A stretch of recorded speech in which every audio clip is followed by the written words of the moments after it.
Ted Cruz has chosen a new economic advisor, and he basically picked the worst person on the face of the earth. Now, you might think that's an exaggeration, but it's not. You'd be better off going to a grade school and picking out a random student than you would going to this person. So who is it? You guys are probably like, what do you mean? How could it be this bad? He picked somebody named Phil Gramm. Now, Phil Gramm is one of the key figures responsible for the 2008 financial crisis. So Gawker reports here, and they go into some detail. The distinguishing feature of Graham's career in public service is hostility to regulation in almost every form. Cruz is aligning himself with a man whose actions were one of the direct causes of the 2008 financial crisis. Graham played a key role in repealing the Glass-Steagall Act, thereby allowing huge banks to start gambling with everyone's money, which threw the global financial system into chaos when the bets went bad in 2008.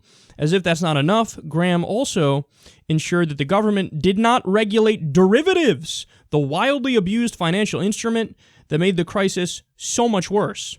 Barry Ritholtz explains here, the damage caused by rolling back Glass-Steagall pales compared with what resulted from the Commodity Futures Modernization Act, of 2000.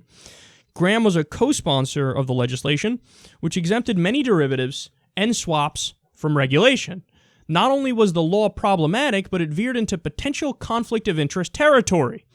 Okay, why? Well, they explain here. At the time the legislation was under consideration, Graham's wife, Wendy, was on the board of Enron, which, as we now know, was one of the greatest accounting fiascos in history.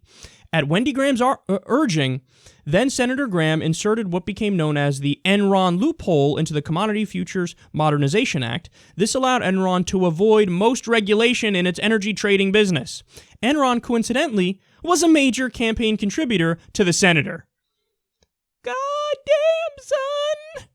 So what we have here is somebody who's like next level corrupt. Like there's the regular corruption that happens with legalized bribery in politics, and then there's Phil Gramm.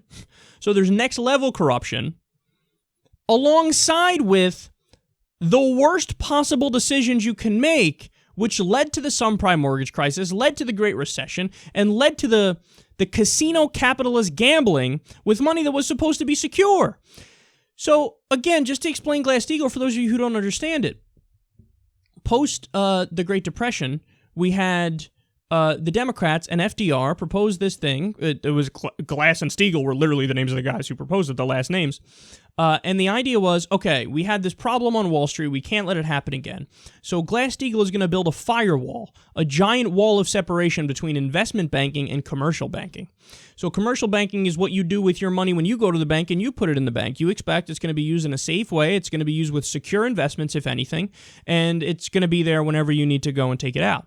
Well, when you got rid of that firewall, now you go put your money in the bank, and they can take that money and do whatever the fuck they want with it. So they can go and do puts and calls and do all types of crazy derivatives bets with it. And as any gambler knows, when you do risky bets for long enough, they're going to blow up in your face, and you're going to lose the money. So now you have commercial banks that are acting like investment banks that are doing these crazy, taking these crazy risks. And then that blew up in our faces in 2008 with the subprime mortgage crisis and the Great Recession. And we're still feeling the effects of that today. And by the way, even though Dodd-Frank was implemented, there's so many loopholes that the banks went right back to doing what they were doing before. We still don't have Glass-Steagall in place. The banks can still take your money, do whatever the fuck they want with it, and do unsecure bets. Ted Cruz's campaign, I'm convinced at this point, nobody can tell me otherwise, for a variety of different reasons. I would be more scared of a Cruz presidency than I would a Trump presidency. And that's not because I'm not scared of a Trump presidency. I am. It's because Cruz is, on every front, a dumpster fire.